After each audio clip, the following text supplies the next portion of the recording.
আসরে আজান হয়েছে, নামাজের জামাত শুরু হওয়ার আগে আমি শেষ করব। যখন রাষ্ট্রীয় ক্ষমতা নিয়েছিলেন শহীদ প্রেসিডেন্ট জিয়াউর রহমান, উনি এসে কি করেছিলেন? উনি এসে বাংলাদেশে গণতন্ত্র রক্ষার জন্য ব্যবস্থা নিয়েছিলেন, বাক স্বাধীনতা ফিরিয়ে দিয়েছিলেন। কারণ শেখ মুজিবুর রহমান সাহেব 4টি পত্রিকা রেখে সকল পত্রিকা বন্ধ করে দিয়ে সাংবাদিকদের স্বাধীনতা, গণতন্ত্রের স্বাধীনতা, মৌলিক স্বাধীনতা হরণ করেছিলেন। আজকে যারা আওয়ামী লীগ করে, যারা ফ্যাসিস্ট রেজিম, তাদেরকে একবার চিন্তা করে ভাবার জন্য আমি বলে যাচ্ছি। আওয়ামী লীগের দ্বিতীয় পিতা হলেন, জন্মের পিতা হলেন শহীদ প্রেসিডেন্ট জিয়াউর রহমান। আপনাদেরকে জানতে হবে, শেখ মুজিব যখন বাকশাল কায়েম করে সকল রাজনীতি নিষিদ্ধ করেছিলেন, সকল স্বাধীনতা গণতন্ত্র নিষিদ্ধ করেছিলেন, সেটা থেকে যদি গণতন্ত্রের উত্তরণ না হতো তাহলে শেখ হাসিনা এদেশে ফিরতে পারতেন না।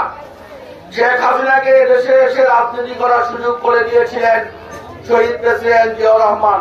কিন্তু এই জাতির দুর্ভাগ্য, শহীদ প্রেসিডেন্ট জিয়াউর রহমান অত্যন্ত সরল মনে শেখ হাসিনাকে বিশ্বাস করেছিলেন। কিন্তু উনি এটা বিশ্বাস করেন নাই যে শেখ হাসিনা ভারতে বসে কি ট্রেনিং নিচ্ছে। শেখ হাসিনা যেদিন বাংলাদেশে ফিরে এসেছিলেন তার অল্প কয়েকদিনের মধ্যেই শহীদ প্রেসিডেন্ট জিয়াউর রহমানকে একটি সফল সেনা বিদ্রোহের মাধ্যমে চট্টগ্রামে শহীদ করা হয়েছিল। এর পিছনের মূল নায়ক ছিলেন শেখ হাসিনা। আপনাদেরকে আরো জানতে হবে, এই শেখ হাসিনাকে তাকে কেন এই জাতি কিনা বলে আজীবন মনে রাখবে, তাকে কিনার চোখে দেখবে? তার কারণ শেখ হাসিনা চট্টগ্রামে একটি বক্তব্য বলেছিলেন, একটা লাশ ফেললে 10টা লাশ ফেলে দাও। কোন দলের নেত্রী বা কোন দলের প্রধান এই কথা বলতে পারেন না। কারণ উনি রক্ত পিপাসু, কারণ উনি রক্ত খেতে পছন্দ করতেন।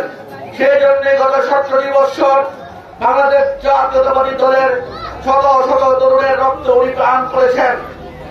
ওনার পুরো শরীরে যে রক্ত রয়েছে সব ছিল জাতীয়তাবাদী পরিবারের রক্ত চুষে নিয়ে উনি পান করতেন।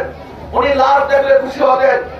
বাংসারামপুর তথা এই রূপস ইউনিয়নের ওনার যে কিছু দুশোর চামচলা ছিল, তারা বাংসারামপুর তথা এই রূপস দিতে যে দুঃশাসনের কায়েম করেছিল, তারা যে বাংসারামপুর তথা এই রূপস দিকে যে জঞ্জাল তৈরি করেছিল, তার থেকে উত্তরণের জন্য আমরা দীর্ঘ 15-16 বছর আন্দোলন সংগ্রাম করেছি। আমি নিজেও জেল খেটেছি, আমাকে জেল খাটিয়েছে, রিমান্ডের নির্মম নির্যাতন করা হয়েছে। আপনারা হয়তো অনেকে জানেন না, কিন্তু সেদিন নির্মম নির্যাতনের কথা এখন বলতে হয় যে একটি কথা। আমাকে যেদিন জীবিত নিয়ে যাওয়া হয়, আপনারা আমার জন্য অনেক দরকার, আমার পরিবারের খোঁজ নিয়েছেন, অনেকে ঢাকায় কোর্ট পর্যন্ত চলে গেছেন, কারাগারে গিয়েছেন, আমি তাদের কাছে কৃতজ্ঞ। কিন্তু আমাকে কি জিজ্ঞাসাবাদ করেছিল সেটা আপনারা জানেন না। আমাকে প্রথম জিজ্ঞাসাবাদ করা হয়েছিল যে তোকে কে নির্দেশ দিয়েছে আন্দোলন করার জন্য। আমার সামনে প্লাস সহ সবকিছু নিয়ে আসছে, আমার নখ উঠিয়ে নিয়ে যাবে। কিন্তু আমি বলেছিলাম তোমরা আমাকে মেরে ফেলতে পারো, আমি আমার ব্যক্তিত্ব বোধ থেকে, আমি আমার বিবেক জাগ্রত থেকে ন্যাশনাল জনাব তারেক রহমানের নির্দেশে রাজপথে আসি, রাজপথে থাকবো, কোনদিন তোমাদের সাথে মাথান কমাবো না। তারা আমাকে দিয়ে দলের চেয়ারম্যানের বিরুদ্ধে অনেক কথা বলানোর চেষ্টা করেছিল, আমাদের সিনিয়র যুদ্ধ মহাসচিব অ্যাডভোকেট রুহুল কবির ভাইয়ের বিরুদ্ধে অনেক কথা বলানোর চেষ্টা করেছিল।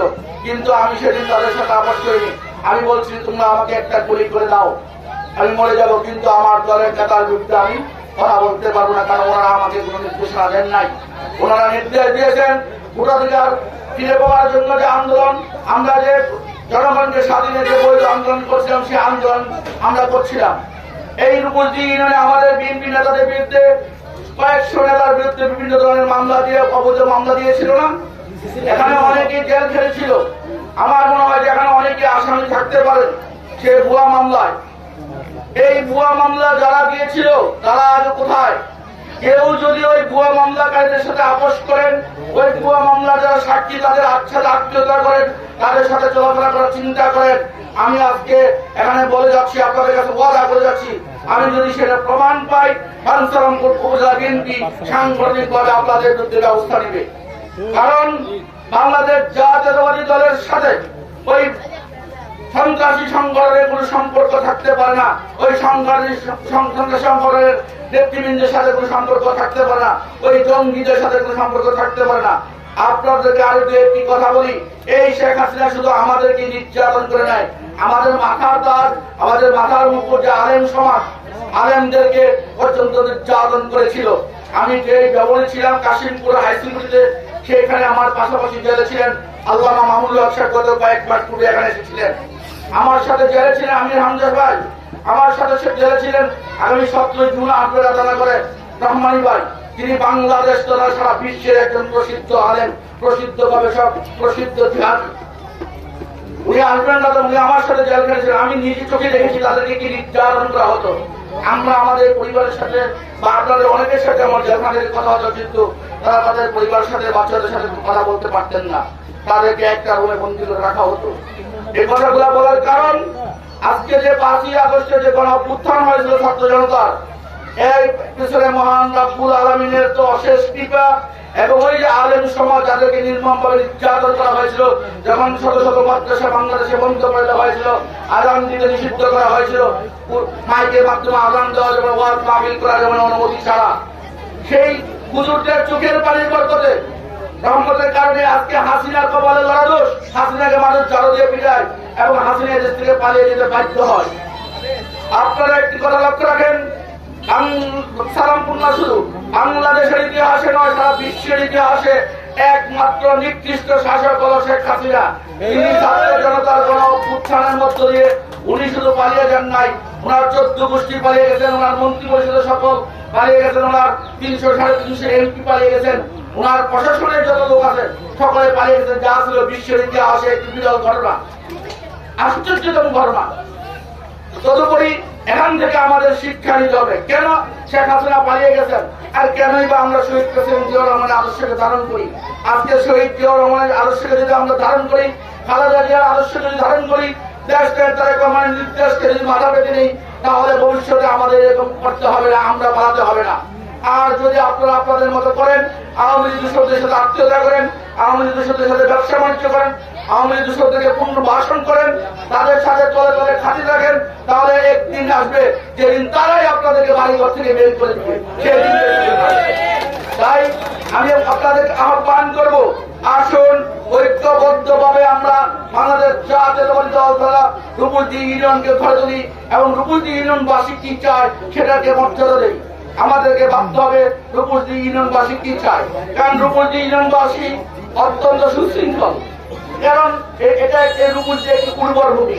এই রূপসীতে এমন একজন ব্যক্তি সাহিত্য আছেন যিনি আমাদের শ্রদ্ধা ভাজন বড় ভাই, যাকে দেশনেত্রী বেগম খালেদা জিয়া নিজের ছেলে মনে করতেন, আপনাদের প্রিয় সন্তান মরহুম শাহজাহান হাওলাদার সুজন। এই রূপসী সন্তান, এই রূপসীকে সারা বিশ্বের তথা সারা বাংলাদেশে যিনি পরিচিত করেছিলেন, তিনি হলেন শাহজাহান হাওলাদার সুজন। তো সেই সুজন ভাইয়ের প্রতি স্মৃতির প্রতি শ্রদ্ধা রেখে আজকে ইউনিয়ন নেতৃবৃন্দকে আমি বলবো, আপনারা সুজন ভাইকে যদি ভালোবাসেন, সুজন ভাইয়ের স্ত্রীকে যদি ধরে রাখতে চান, সুজন ভাই যেভাবে দলটি করেছিলেন সেভাবে আপনারা বাংলাদেশ জাতীয়তাবাদী দলের মশাল দিয়ে এগিয়ে নিয়ে যান, আমরা আপনাদের পাশে থাকবো, আমরা আপনাদেরকে সহযোগিতা করবো। প্রিয় নেতৃবৃন্দ, আর দু একটি কথা বলবো আপনাদের জানার জন্য। বাংলাদেশ জাতীয়তাবাদী দল বাঞ্ছারামপুর উপজেলা শাখায় তথা রূপসী ইউনিয়নের কোনো আমাদের মধ্যে বিএনপির মধ্যে কোনো বিপদ নাই, কোনো ভেদাভেদ নাই। আমরা যারা আছি সবাই শহীদ জিয়া রাজনীতি করি, দেশনেত্রী বেগম খালেদা জিয়া রাজনীতি করি, তারেক রহমানের নির্দেশ পালন করি।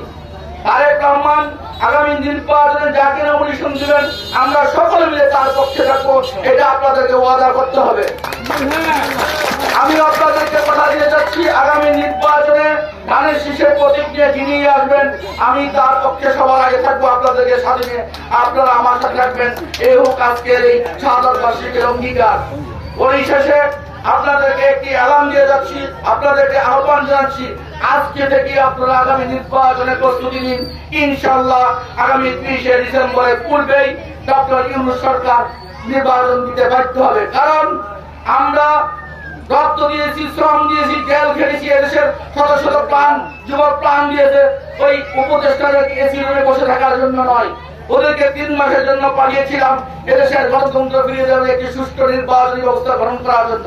আমার নেতা জনাব তারেক রহমান বলেছেন খুব দ্রুত সময়ের মধ্যে আগামী ডিসেম্বরের মধ্যে নির্বাচন দিতে হবে। আমি উদাত্ত আহ্বান জানাই ডক্টর ইউনূস সরকারকে, আপনি দ্রুত ব্যবস্থা নিন, কারণ আপনি সারা বিশ্বের একটি পরিচিত মুখ, আপনার সুনাম সারা পৃথিবীতে ছড়িয়ে রয়েছে। আপনি স্বৈরাচারী উপাধি নিয়ে বাংলাদেশ থেকে বিতাড়িত হবেন না। আপনি একটি সুষ্ঠু স্বাধীন নিরপেক্ষ নির্বাচনের ব্যবস্থা করেন, যে নির্বাচনের মাধ্যমে বাংলাদেশের জনগণ তাদের প্রতিনিধি দেশ সেবার সুযোগ কাকে দিবে সেটা তারা নির্ধারণ করবেন। যাকে দিবে তাকে তারা দেশের শাসনভার ক্ষমতা গ্রহণ করবেন।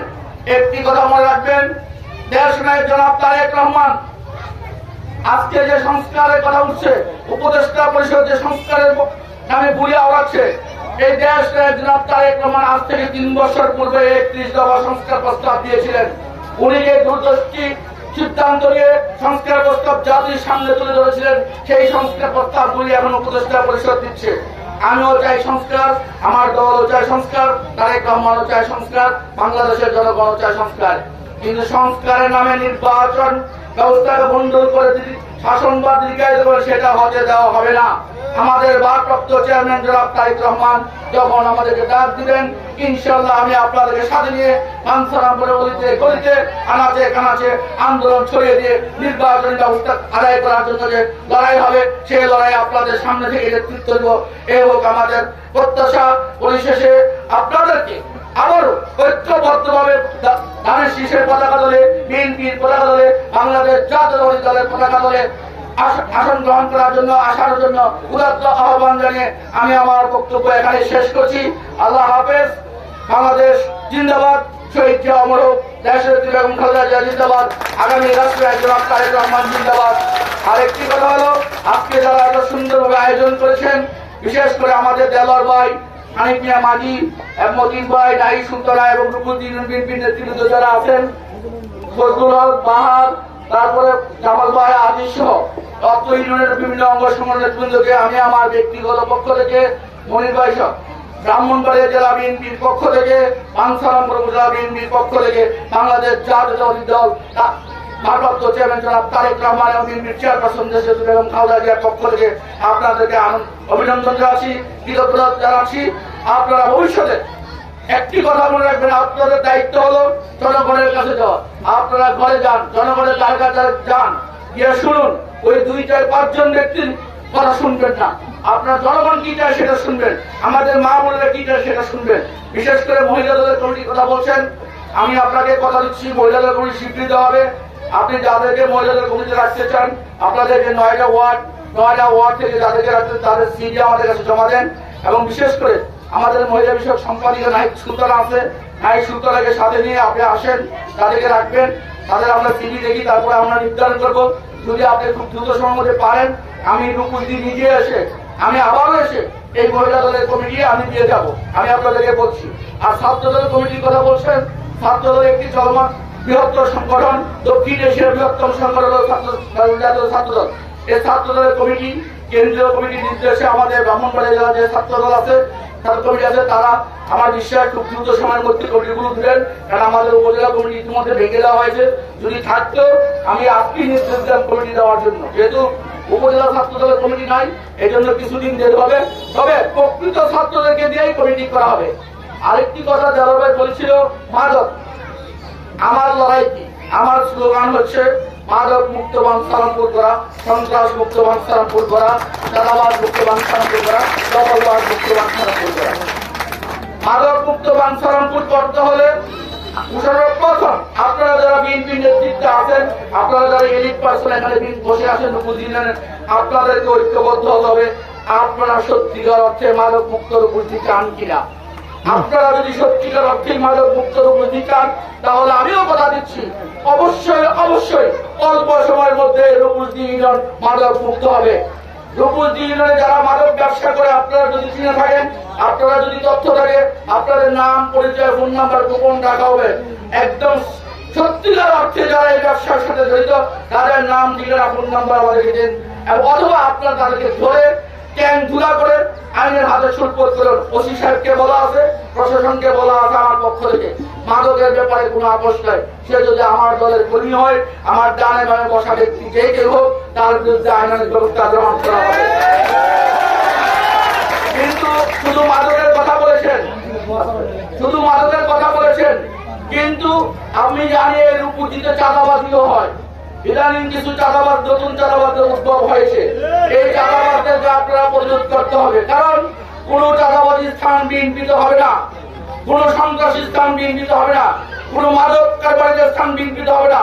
মাদকাসক্ত যারা আছে যদি ছাত্র দল করার চেষ্টা করে তাদেরকে ছাত্র দলে রাখা হবে না, যুব দলে রাখা হবে না, স্বেচ্ছাসেবক দল, কিশোর দল, কোথাও তাদেরকে ভবিষ্যতে স্থান দেওয়া হবে না।